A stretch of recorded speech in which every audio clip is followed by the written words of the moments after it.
Welcome to the FML podcast, the podcast on a mission to uncover actionable insights, explore the latest trends, and to catalyze your FinTech's growth. Join Growth Gorilla's founder and managing director, Sachdev, and some of FinTech's hardest-hitting marketers and leaders.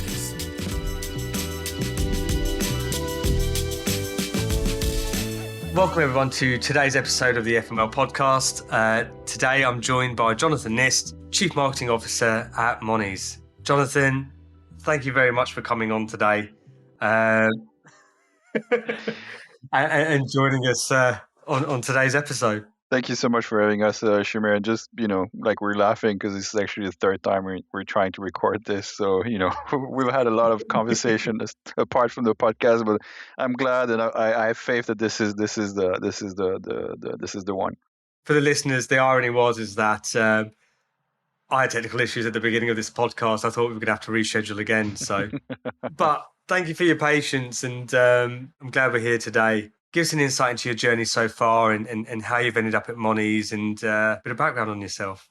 I don't know if it's the case for like FinTech marketers, but I growing up, I never wanted to be working in marketing, that's for sure. So I wanted to be a writer, and then I wanted to be a war photographer and all these things. And then, life being what it is, like I studied and then I couldn't find a job, and then I was offered like an internship, and it was in communication and marketing, and then you have that first experience, and so you sort of capitalize on it because money's cool and earning money is cool as well, and so you don't want to like completely switch career every couple of years or so. And so I worked for agencies, really enjoyed the creative side, but at the same time, like I think I realized pretty quickly that I was pretty bad at money, or with money. It's never something that my parents taught me. My mom's terrible with money. My dad is too secretive about money. So, I was never really told like what to do or like save up and stuff like that. And so when I got the chance to work for a bank and just writing the content of the new public website, I thought this was a perfect opportunity for me to really understand like those, core products from user perspective and having to talk to the business and value proposition and all these things. And so I did that. Think I did it fairly well. And then, I started, just looking after a content marketing team within the financial services, and then digital transformation for banks in Luxembourg and stuff like that. So more on the UX side. And then I moved to Southeast Asia, and then I was given, I think, a unique chance to work for a neobank in Southeast Asia back in 2017, so January 2017. And at that time, like neobanking in Southeast Asia was completely like, nobody talked about neobanks or whatever. Like people sometimes had heard about Monzo and Revolut, but it was a completely foreign concept for users in that part of the world. And so we launched with the same model that, like a card, an app, easy sign up and stuff like that. And it's what really helped me sort of go from being focused on mostly content, but interested in, in growth and paid marketing and performance and brand and everything, but to really being able to have like that hands-on experience. And so I worked for the company called Big Pay for 4 years, which was, amazing experience going through like all the seed round funding and then Series A funding, and like going from 0 users to 1 million carded users and everything that entails. All the mistakes that you make as well during the journey, because you inevitably make mistakes, including using words that you shouldn't be using in some communication, and sending a push notification through hundred thousands of users, and your app crashes in the next 30 seconds, and so it's all your fault. But it's a really big learning opportunity. And then life being what it is, COVID, having a kid, just wanted to move back closer to home, closer to family, which is where I accepted the job at Monizze, which is more B2B. So it's my first real experience in B2B FinTech marketing, as opposed to all the B2C I've done. And I've been with them for a year, and I just really enjoy getting to understand like different technology, different set of data, different set of behaviors. Like it's a completely different world. So in a nutshell, this is what I've been doing for the past 10 years or so. I kind of want to jump in and talk a little bit about your view in terms of the difference between sort of B2B and B2C. But before we do that, I think just to sort of set a bit of context, do you mind sort of explaining sort of what Monizze is, what you do, and the audience that you're trying to appeal to? Yeah, for sure. As you might know, taxes in Belgium are really high, right? as an employer, you can choose to either give, let's say, 2,000 euros net on like as a salary to your employees, or you can say, what about, if I give you 1,800 euros, but on top of that, also give you a company car and a fuel card, so you don't have to pay for your fuel. And so, if you have your own car and you have to pay for your own gas, like all in all, you're winning. It's a win for you because you know that you're spending maybe like 500 euros per month on a car. So even if you get less net salary, like you're still going to be earning more in terms of disposable income at the end of the month. And so what we do is really like, it's extra legal advantages. So it's within the scope of laws that have been in Belgium for a long time. But what we do is basically our clients are employers, so people who have employees, but it can be like, a self-employed person with one person company, or it can be companies with thousands of employees.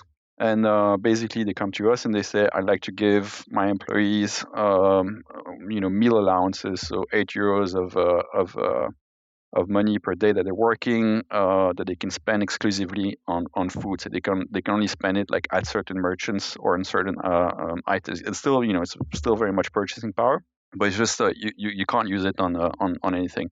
So employers come to us and they say, I want to give meal vouchers, I want to give eco vouchers, which is basically a certain amount that you get per year that you can spend on eco-friendly products or organic food. We also have gift vouchers. So, it's like, I don't know, on Christmas, you can give 40 euros to your employees.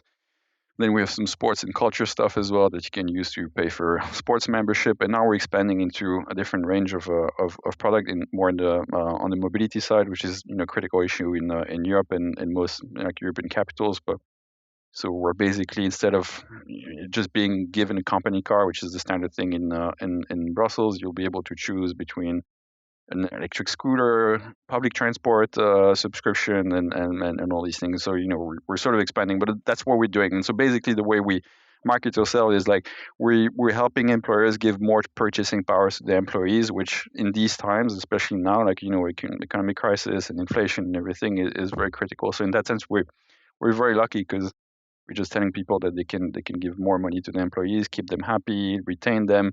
But at a discounted price against a net salary increase. To kind of jump into my initial question, obviously from a B2C background, jumping and moving into the B2B space, how have you found that? I mean, as an agency, we work with a lot of clients who are obviously B2C focused, but we're B2B ourselves technically, and it's a completely different playing field from my perspective. How have you found the change in the switch? I think there's a few sort of notable things that really comes to mind. Like in B2C, I always identified myself as a customer, so I could really put myself into the shoes of a customer really easily because I would be using the product, and so would kind of understand like what it means and what people want to hear and the use cases and stuff like that. In this case, I'm very much different than the person that we're targeting in terms of sales and marketing. I'm not an employer. I'm not someone who's got to make decisions for employees and stuff like that. So it's a completely different mindset. And so we need to rely on the expertise and feedback from other teams a lot more than what I was used to. So we have customer success managers that work with big accounts. So it's really important that we get in touch with them, that we listen to them, that we understand like the kind of issues or problems or like things that come to mind to the people that they talk to on an everyday basis. Whether it's HR directors, finance directors, and stuff like that. So the persona is very, very different, at least for me. And so I need to put myself into very, very different shoes than what I was used to. I think the other thing is, from what I've noticed, is that the B2B environment is much less forgiving in terms of the things that you can put out. And so sending out an email with a typo or like something that's not explained right, like it's really like, people are like on your case. Like if we send an email, it hasn't been vetted by customer care and customer success, and like they're sure that everything we're saying is right or is not going to be taken in the wrong way, you can be sure that if we shoot something and there's an issue, we're going to get 50, 100, 150 people replying back and pointing out that issue. And so it requires a lot more process in terms of vetting the content, in terms of, as I was saying, putting yourself into the shoes of these people. And so a lot less forgiving for sure. So it's really, like we don't want to create more load or more work for customer care by sending an email. And so it's a trade-off between being agile and being able to create something really quickly and send it out, and making sure that what we're putting out is actually not gonna create any issue and is really in line with what people are gonna are going to relate to or not relate to in this case.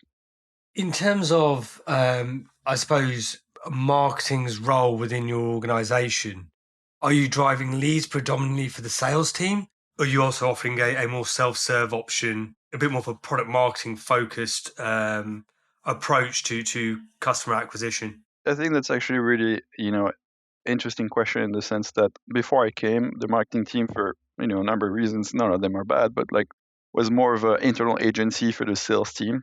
And so the sales team would come up with topics and people to target and stuff like that. And so the marketing team would sort of execute. But I think one of my goals coming here was really give agency to the marketing team. So what does success mean for the marketing team besides just serving other teams? And so we've defined our mission as really being able to focus and use digital channels to acquire, retain, inform like customers, drive people to take certain actions and stuff like that. So this is our mission, and the particular focus for this year has been to be able to onboard customers between 1 and 9 employees, like touchless. So touchless experience when onboarding. So these people can just go on the website, sign up to become a client, order their cards, pay for meal vouchers, give those to their employees without having to get in touch with any person if they don't want to. There's still obviously like salespeople who are dedicated to certain segments, including like lower segments in terms of employees. But the goal is really for us to be able to like increase the revenue on these lower segments and allow the sales team to focus on bigger accounts and or just really being able to support like people that you wouldn't necessarily get via digital channels. In that sense, marketing team, we're really focused on digital channels. We'll still support the other teams in terms of messaging, sending emails, and all these things. But we have our own agency, and so 60% of the time we work on on these metrics and revenue metrics in this case that are part of our mission now. I think certainly with B2B propositions, I think McKinsey did a survey, and I think the headline was that I think like 71% of decision makers are happy making purchases over $50,000 directly online.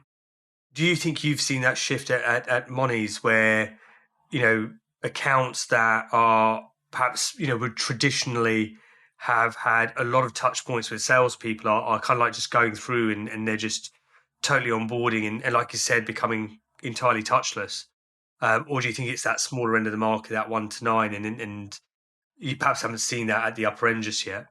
What we've seen, especially with COVID, is a lot more people have a side hustle, and so they work on the side or stuff like that. But in Belgium, particularly, like when we look at the numbers of newly created companies and like small companies that are created, the amounts are really, I was really surprised at every month is like thousands of new companies that are created, and so there is a sort of a blooming scene of small companies, people that want to do like their own thing. They're tired of being an employee, and so they just start doing, whether it's their passion project or whatever they have in mind. And so it's definitely a shift, and it's definitely a change. And I think for these people, they don't necessarily have time. They're doing everything themselves for the company, and so they want to be able to just get things done really quickly without necessarily having to talk to someone.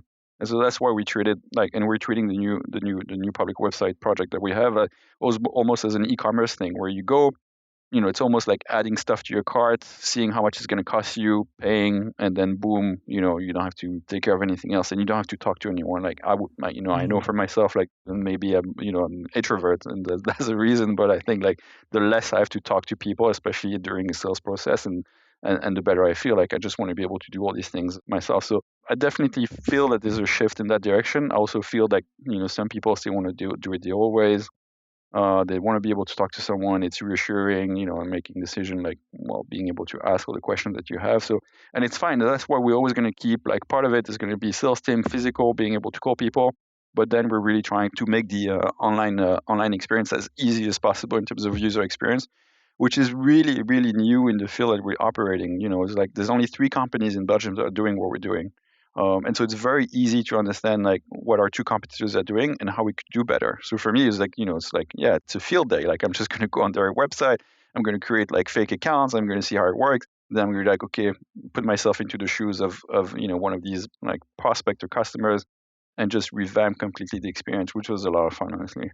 Was Monizze originally going and targeting that smaller end of the market, or has marketing empowered Monizze to be able to reach that area of the marketplace? I think it's a bit of both. So it's definitely, a big focus of the company in general. And so for the last couple of years, it's been something that's been talked about. We have yearly kickoffs and stuff like that, where we basically lay out the vision for the year to come. And so, 1 month after I joined last December, there was a yearly kickoff.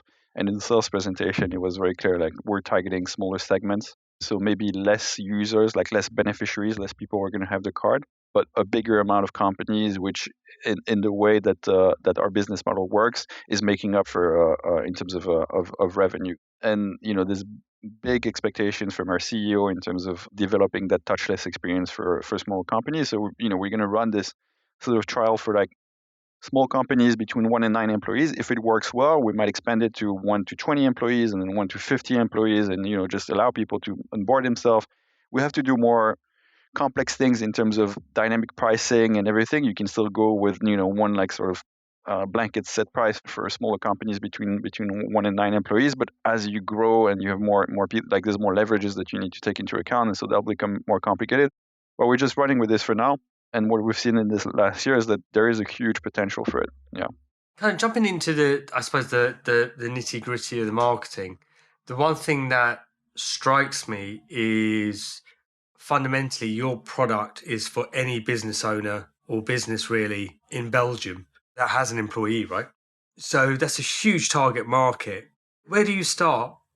And how have you defined your target audience and your target market in a space like that?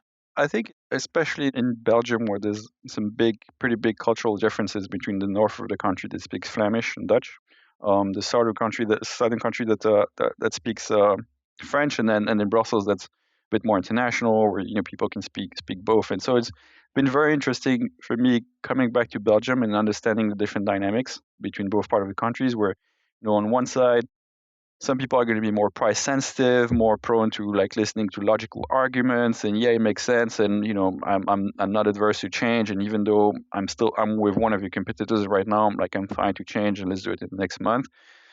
As opposed to some part of the country where it's like, what's my accountant saying? Are my friends who have the same type of business as me, like, what are they doing? And so it takes like the sales cycle is a lot longer. It takes a lot more like building trust, and it's really about like also sometimes social proof is like, yeah, but what kind of companies do you have as a client? And so you tell them a few big names, they're like, oh, okay, yeah. And so like if Monizze can handle like a big bank, they can probably handle my business. Understanding those cultural differences is key. I think the other thing is really understanding like the different settings where you're going to be able to talk to potential customers. I think in our case, what we've seen is that in Belgium, there's a lot of, I would say, intermediaries or like stakeholders that small business owners can talk to. So they'll talk to an accountant, they'll talk to what we call social secretary, that's going to do all the payroll and stuff like that. And so being able to work in partnerships with those figure of trust that that these small companies already trust, for instance, and positioning ourselves like the partners of all these people also works wonders. And so now we have with accounting federations, tons of accountants, and so whenever they have a new client that comes to them, they push your products. So there's a lot of sort of third party selling, and then honestly, like sometimes being at trade shows, showing your face, like giving out chewing gums and fun stuff and stuff like that is also like it's something that you build over time. You need to show your face as many times as possible, and that's how it works. But I think what's interesting is that our CEO, he started in 2011, and he was the last. Like the market was already divided between the two really really big companies that are part of international groups. And he came into the market saying, look, these companies are basically splitting the cake and they're taking huge margins, and they just have, those arrangements where they don't attack each other or anything. I'm coming because I want to make, like, I think people deserve better. And I'm like, because of all the technology that we're going to use, the economies of scale that we're going to use, this is how much we're going to save to the Belgian economy in general. And people were really, really sensitive to that argument in the sense of, cool, like there's a challenger, like challenger bank model. It's like Monizze was a challenge, like seen as a challenger because of us. Honestly, the Belgian market has saved like tens of millions of euros every month because the other two have had to lower their prices and have had to offer better conditions to their clients because Monizze is there and they didn't want to lose out on clients to us. So Yeah, I mean, I think, back to the basics as well, like price sensitivity is high, and when you're in such a small market, like everybody knows, what other people are charging. So I think one of the things you mentioned obviously is about getting, driving as much brand awareness as possible. And you mentioned a few things there, like, go to trade shows and working with partners. But obviously, when you're working with partners, that needs to be sorted by is about driving as much brand awareness as possible. And you mentioned a few things there, like, go to trade shows, working with partners. But obviously, when you're working with partners, that needs to be sorted by, supported by some form of brand awareness. What have you done to try and drive as much brand awareness as possible for the Monizze, especially being a challenger in a space where you've got sort of two incumbents in place that have been in the marketplace for such a long time? I think that's probably like an issue that a lot of marketers are facing. Is like, when you have the choice between investing or putting money into paid ads versus branding, is like short-term view is always, I'm going to invest into performance marketing or paid ads, right? But one example I always go back to is like putting together a BMW probably costs like 35,000 euros through BMW, but they sell those BMWs for 70,000 euros and 80,000 euros. Why? Because buying a BMW means sports, means like aggressiveness, means youthfulness, and all these things. And so there's nothing that delivers more value than branding, in a sense. It's right there. It's like 40,000 euros of shareholder value that's delivered purely by brand and branding.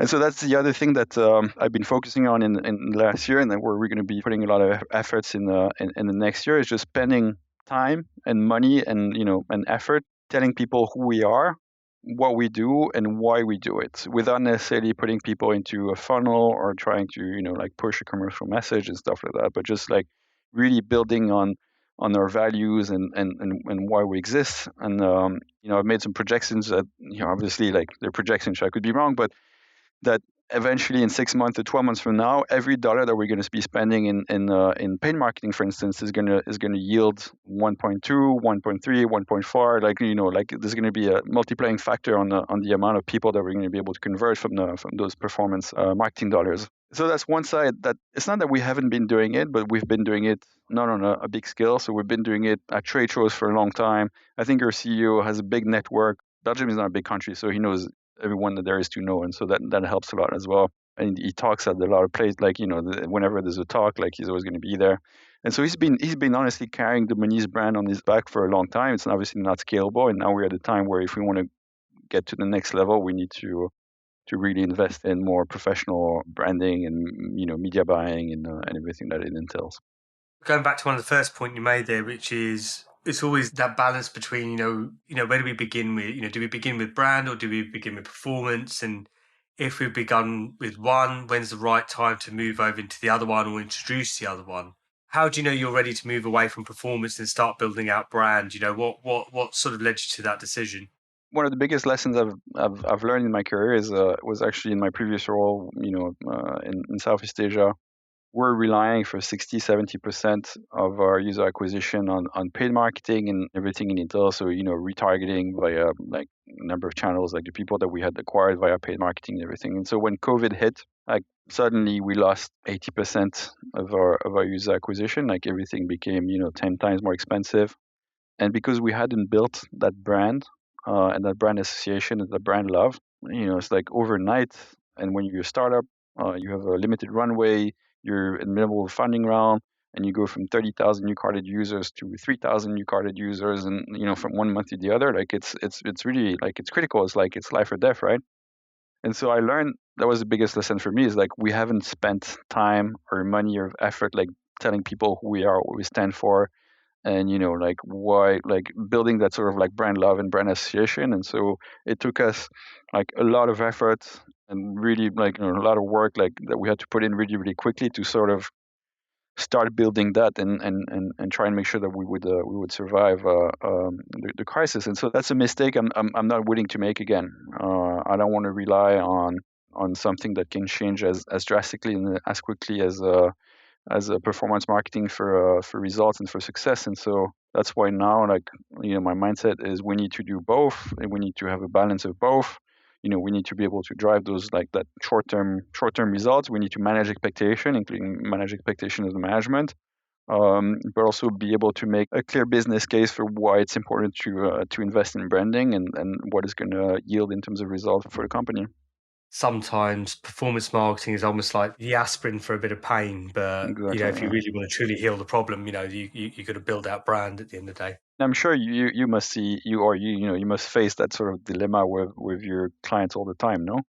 If I put my agency hat on, yes, we're naturally justifying, at points why there's a space for performance marketing versus brand building at certain points. And equally then at the same time, there's a point at which my performance marketing team will turn around and go, look, we need additional channel support here if we're going to drive and scale up the full performance marketing activity further.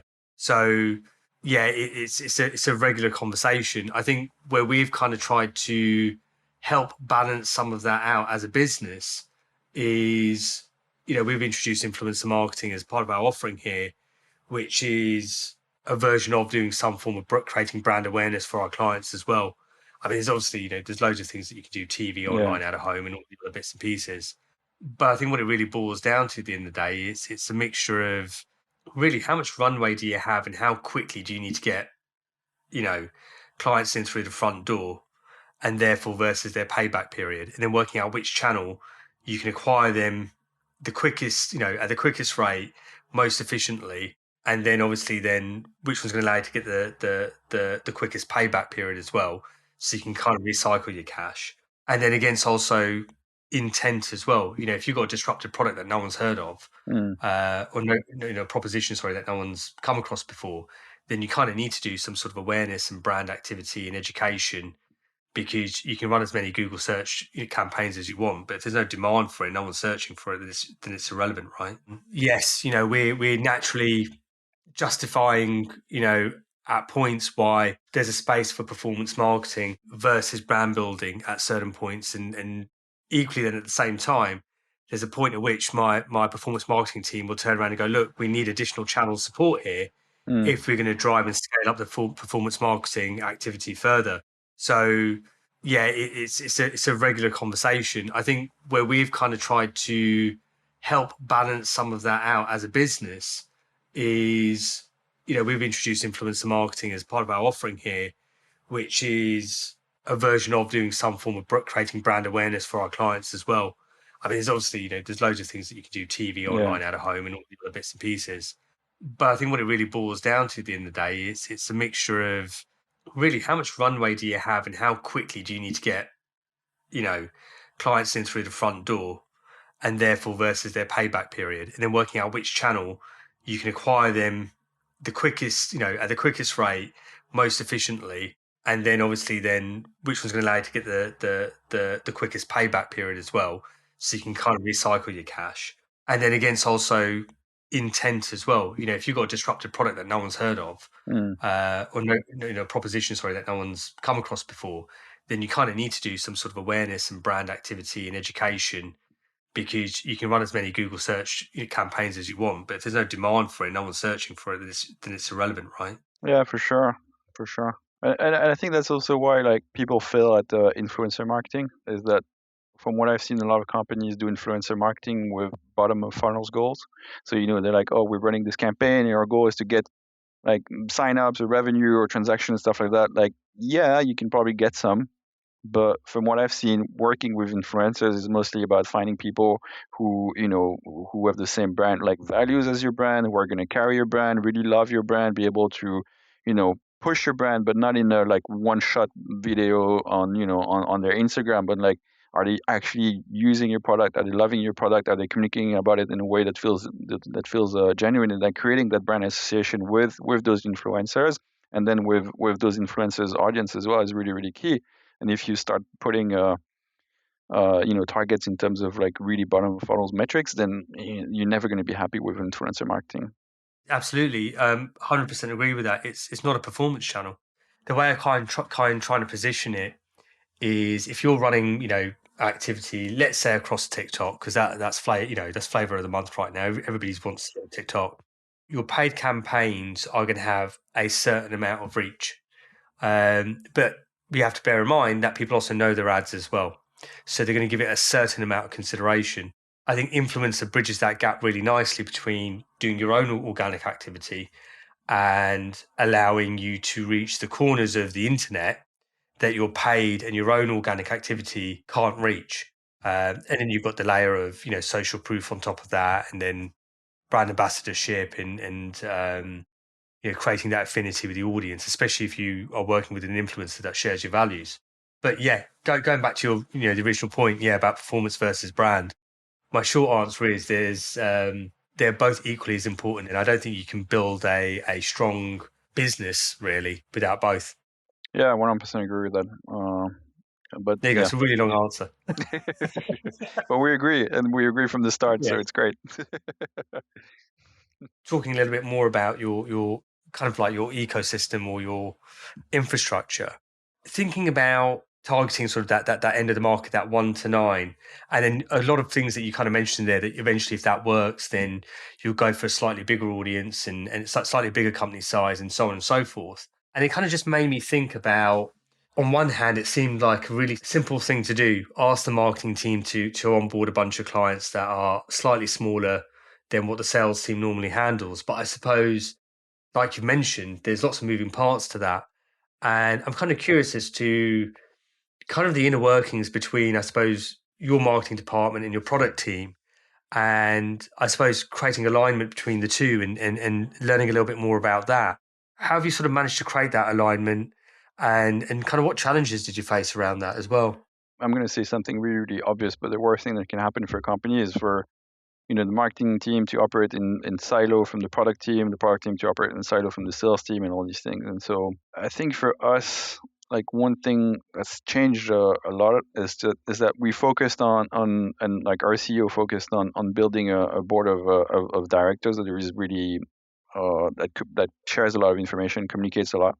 So we spend a lot of time together every week, like exchanging like on a number of topics, and then it trickles down into the teams as well. So like our sales person who's in touch with politics and stuff like that is going to share some insights. I'm going to use that insight to create a campaign and share that insight with the marketing team. So just aligning like the top level and then making sure that information trickles down has been really, really key. I think sometimes you really underestimate the amount of knowledge or like insights that you can gather from really talking to the people who are talking to your clients every day. And so everyone in the company that joined need to spend half a day with customer care just listening in. So people calling and saying, oh, I have this issue, or like I don't understand this. And so in half a day you probably go through like 10, 20 calls. It's not a lot, but it's enough to make you realize like that like the people who are behind, you're just behind the scene. You're creating stuff, you're putting it out, and you not necessarily always measure or understand the impact that it has, but like really being like, it's a matter of empathy. It's really being able to understand like the point of view from your customers.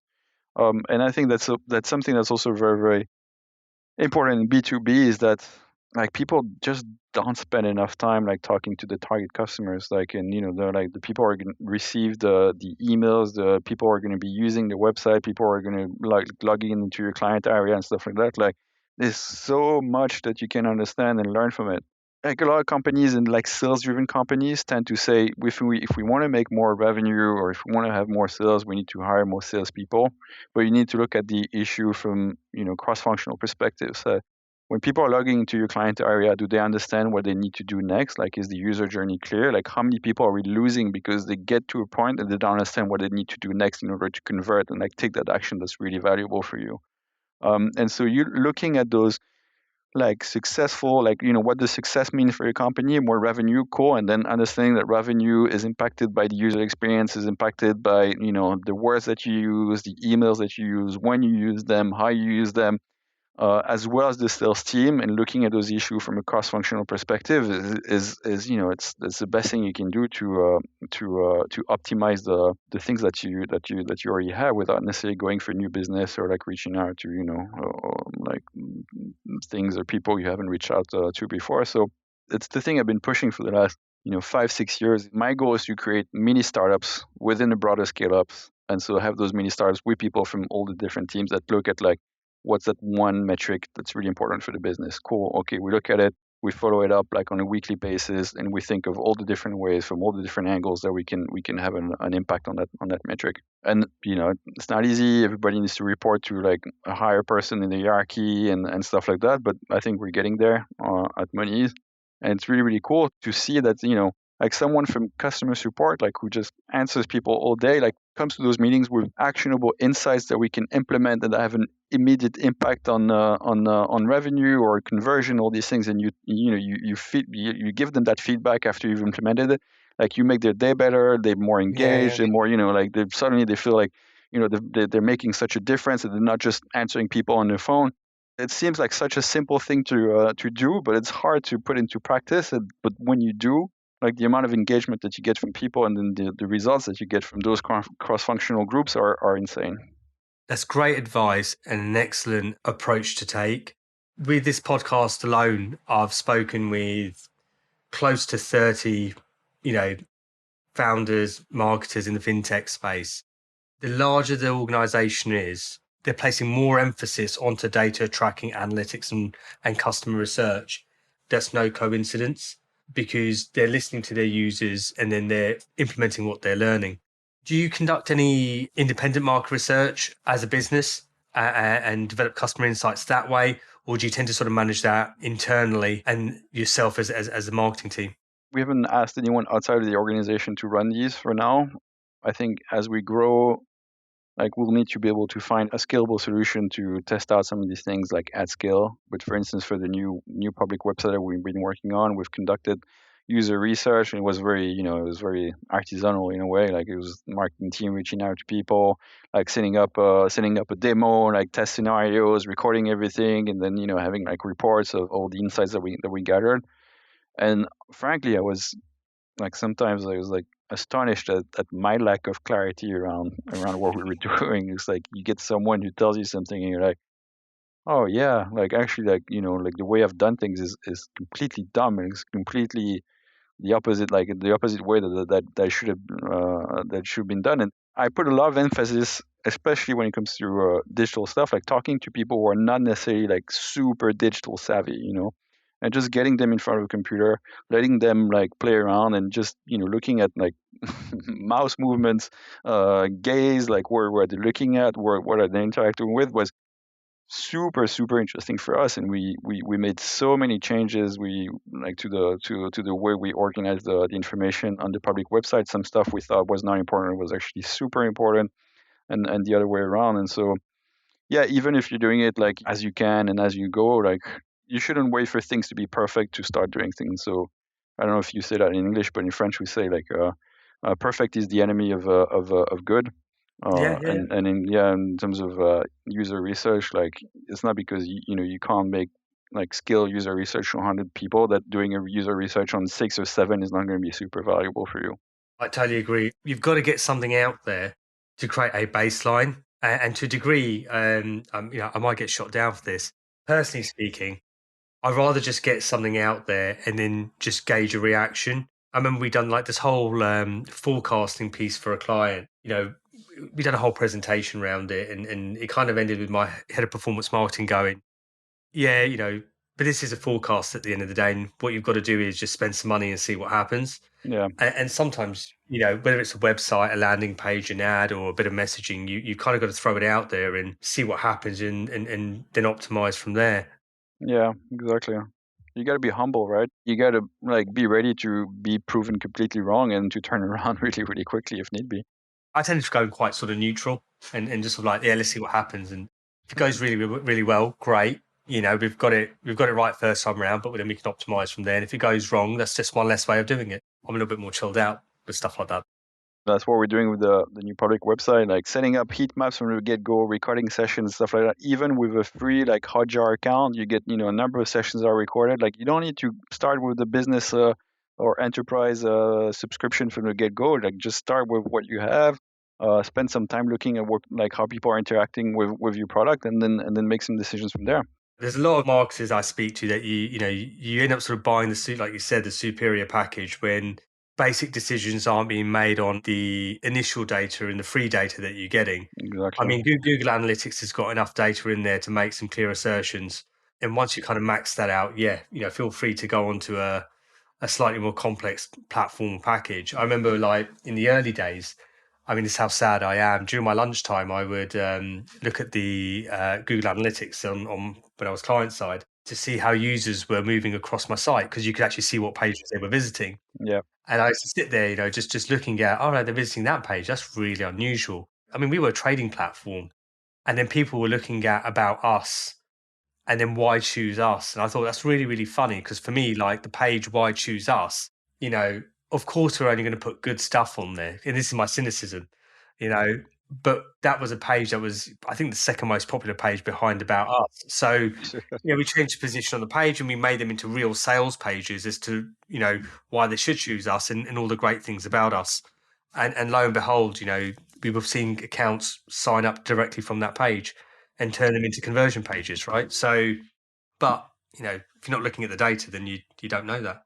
No, for sure. I kind of want to just switch streams, in fact, quite a bit actually, which is, I you and I follow each other on LinkedIn, and you post quite a bit around, let's call it sort of people management. And I kind of wanted to dig into that a little bit, and then sort of like a bit of a story from my side. I think, I kind of landed into management. It wasn't something I necessarily wanted to do. I think like most people who have done that, you realize A, it's really, really hard. And then B, most people are crap to begin with. And as time has gone by, I've developed my management skills. I kind of like to just get your take on your approach to management and, how you like to work with your team. As you say, it's for people to shift from being individual contributors to being people managers, like, can be very daunting. I know it was for me, because like I went from like, okay, my success, like my professional success depends from like my work and what I'm producing, to suddenly I need to rely on other people's work and what they're doing for my success. And so I thought I was I was scared and didn't know how to go about it and stuff like that. And so over the years, like, some general principles that I found from having bad managers, from having good managers, is that, yeah, you want to give people as much autonomy as possible, but based on of risk that you're comfortable with, and based on transparency around your expectations and what you're trying to achieve as a team. So for me, it's always very key that people know what's important for us to do, like what are we trying to achieve as a team, and then based on the level of seniority, like I give them freedom, on the number of decisions based on certain risk level. Because I don't want to be in CC of every email. I don't want to receive like Teams messages like every 5 minutes to ask for my feedback, or like, should I do this or should I do that? Like, this is it's then like I can never work and never do anything. And so it's something that I regularly do, is like, and you see this in a lot of teams, like people come to you with problems. And so in the beginning, as you get into a position of maybe with a new team, like people would come to you with probably more questions or like more decisions that they would usually. But you really need to, from the get-go, be able to say, look, what do you think? What are the pros and cons of the solutions that you have in mind? And, I trust you. Just do it, and then if you want, we can review the decision afterwards. But like really building that trust for them to learn to make those decisions. And it's fine to fuck up sometimes. I think it's like that's what matters is not really the fuck up; it's how you handle the fuck up.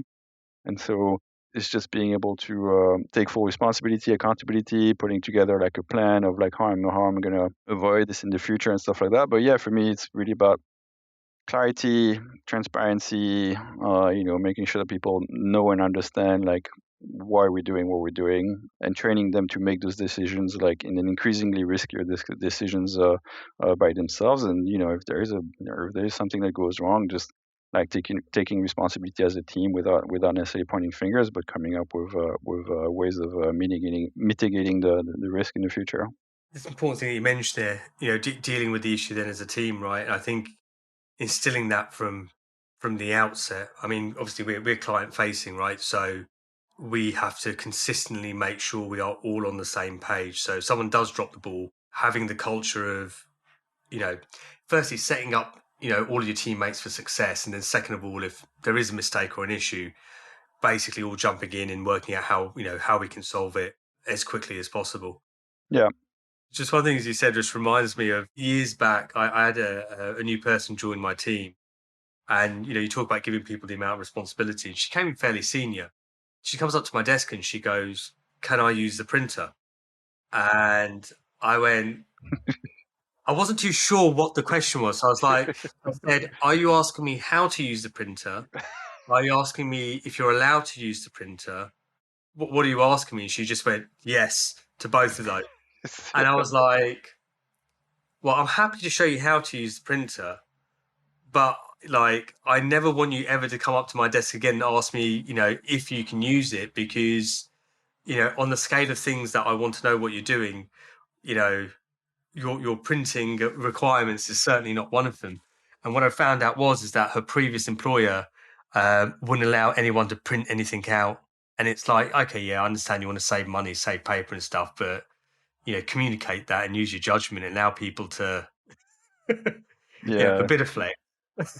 no, for sure, it's crazy, and like I think what you're saying about that person is really striking because I read what was it is that 75% of people have left a job because of a manager, at least once in their career, and so it just goes to show like how big of an impact a manager can have, like positive and negative, right? So I mean, I don't know about you. I know I've had really like super control freak managers, micromanagers, reactive managers, managers who would message me and say, "Oh, I don't like the Instagram post that you just posted. Can you remove it?"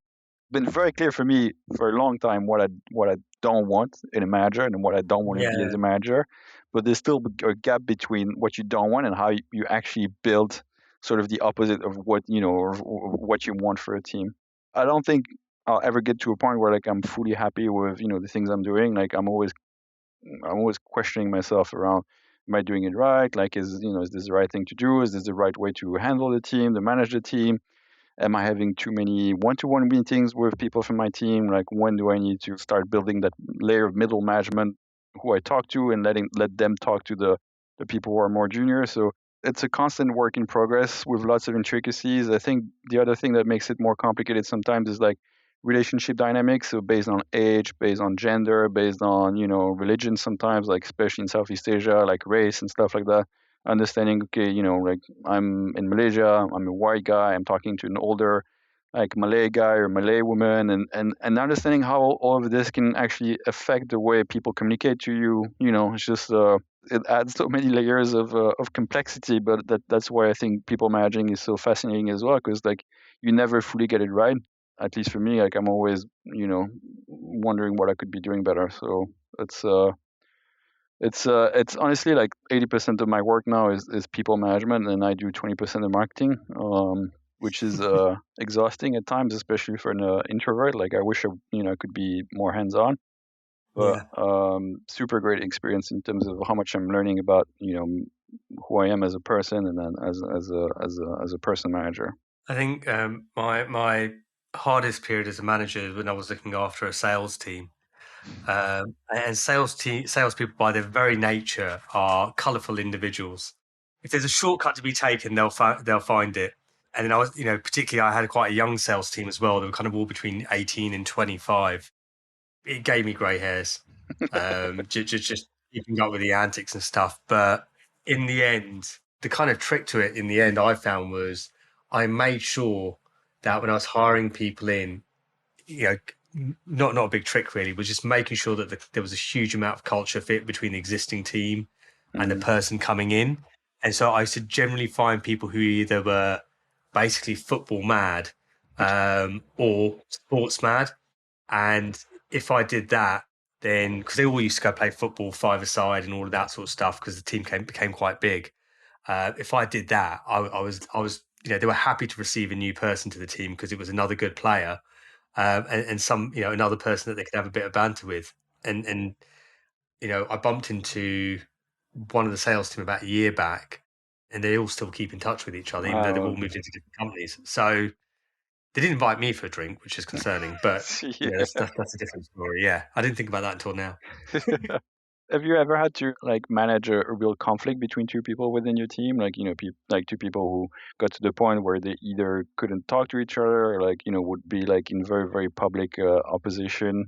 Yeah, there was an incident where two of my team members literally got into a shouting match. It was one of those things where it was kind of escalating, bit by bit. Actually, I've got two examples of that. So yeah, team members that kind of kicked off and had to manage that. And one person was definitely in the wrong and quite disrespectful. And so, dealt with that accordingly.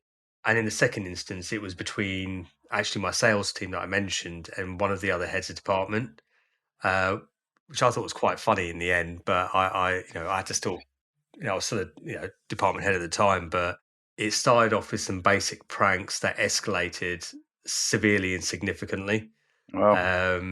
There's all sorts of stuff going on. It got a little bit out of hand at a point, and then HR had to be brought in and all of this sort of stuff. But it was also quite amusing as well. When you need people to work together, because like your results depend from the team working together, and then you have two people who either want to talk to each other or are going to make things very, very difficult. Like I find it challenging. Like, and there's no like one clear cut answer as to what you need to do and how you need to do it in order to be able to move forward. They need to turn up to work the next day, and they need to have respect for each other, and they need to be able to move forward. And even if they don't necessarily like each other, look, we've all worked with people that we perhaps don't like all that much, but there's a difference between liking someone and respecting someone. And I think, sure. It's fine not to, your personalities don't quite match. You wouldn't go for a beer with them, but Yeah. that shouldn't be a reason to disrespect someone. In this particular scenario, in the end, I suppose the plus side of it is that this particular department head kind of starts sort of picking on one of the sales guys, and he went and got his own back, and he sort of retaliated, and then the entire sales team basically, came down on him. And it sounds a bit weird, but I kind of looked at my sales team and I thought, that's a great amount. I managed to build a culture of that sales team that they stand up for each other rather than fighting against each other. So that was super positive. Not for the other department head. No one got hurt, but it was just, pranks that went a little bit too far.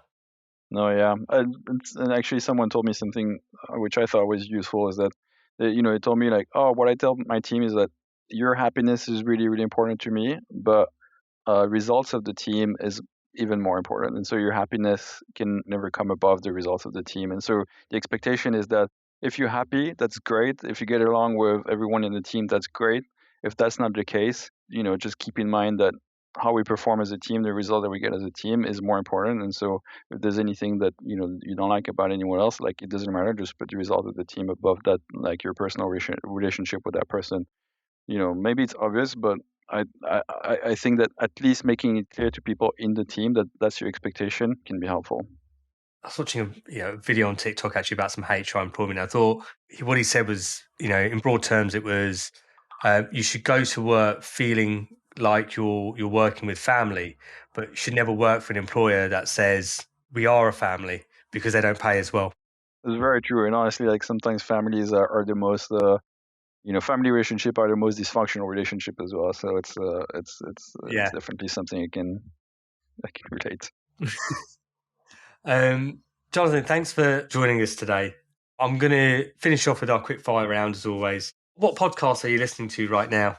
I've actually started listening to this podcast called Conversation with People Who Hate Me. It's a social justice activist who gets onto calls with people who have left him hate comments. Okay. And it's really cool. It's really interesting because he actually really tries to talk to them and understand what they think and why they left that comment and it's not as you could say because he's a social justice activist in the U.S. like he will probably be talking only to Republicans and stuff like that, but it's not the case. Like he actually talks from like people who are Democrats and from minorities and everything who have left hate comments on some of his videos and work, and I find it useful and sort of refreshing because what I see is that there's a tendency to polarization like anywhere in the world, like obviously in the U.S. A lot, but even in the rest of the world, and so seeing someone who defends like ideals that are so far on one side but who's able to bridge the gap and have like real honest conversation with people who completely disagree with him is it's just for me it's like it's almost therapy. What are you reading at the moment, or what book would you recommend? So I'm reading for the 5th or 6th time Foundation by Isaac Asimov. Isaac Asimov wrote Foundation books in when was it? It was in the 60s or 70s or something. But it was still one of the greatest pieces of science fiction that I've ever read. It's still very relevant. Like some of the things he talks about, situations and problems and issues that still feel very modern. It always blows my mind to think that the laws of robotics are actually still as written by Asimov. And so even though he wrote them at a time where robotics was nowhere, people are still using it now, in terms of AI. Obviously people are talking a lot about AI these days with everything that's happening, but still his laws that are being applied. Other than Monizze, what's your favorite FinTech app, or which FinTech brand are you following closely at the moment? So I think a few months back I would have said Revolut, which I still think is a great FinTech app, but I've been using Plum more and more just for sort of investing without necessarily, or putting money aside without necessarily putting money aside. I really like the way they've gamified things. And if I had to say one other company, if I may, it's a French FinTech. It's called Greengot. And it's a neo bank, but it's really focused on sustainability, and so for every of your transaction, they give you an estimate of the amount of carbon or CO2 that's linked to your transaction, and they explain why and everything. And so it gives you a dashboard around the impact that you've had because you've been spending money with Greengot, like how many acres of Amazon forest you've helped save, and stuff like that. So it's super mission driven. It's only available in French, but a great app as well. Amazing. We might be having Plum on the podcast in a few weeks, actually. Nice. And my last question, my favorite question, what's one thing that I haven't asked you that you felt that I should have asked you? What's the best interview question that you've ever been asked? What is the best interview question that you've ever been asked? So if you were not in the room, what would your coworker say about you? And I think it's a great question because if you answer in a bullshit way and you just prop yourself up, then they're going to be able to smell it from a mile away. But if you're able to really have empathy and put yourself in the shoes of the people you work with and be really really honest, then you can get some really really good answers. And I've been using that question ever since, and I've got some some answers that actually made me hire the person. I remember someone saying, they would say that I'm weird, and she said that was so spontaneous, and you could see that she was a little ashamed that she'd said weird. I was like, oh, how so? And then she explained a couple of quirks that she had. I was like, you know what, you're cool, you're funny, you're honest, you're driven. Let's do this. So yeah, that's probably the best question of it. I like that. I might steal that one. Go for it. Jonathan, thank you very much for coming on today. It's been a pleasure having you. Thanks for the conversation, Shamir. The FML podcast is brought to you by Growth Gorilla. To find out how our marketing growth experts can boost your fintech's growth, head to growthgorilla.co.uk. And make sure to search for the FML podcast in Apple Podcasts, Spotify, or anywhere else podcasts are found. Don't forget to click follow to ensure you don't miss any future episodes. On behalf of the team here at Growth Gorilla, thanks for listening.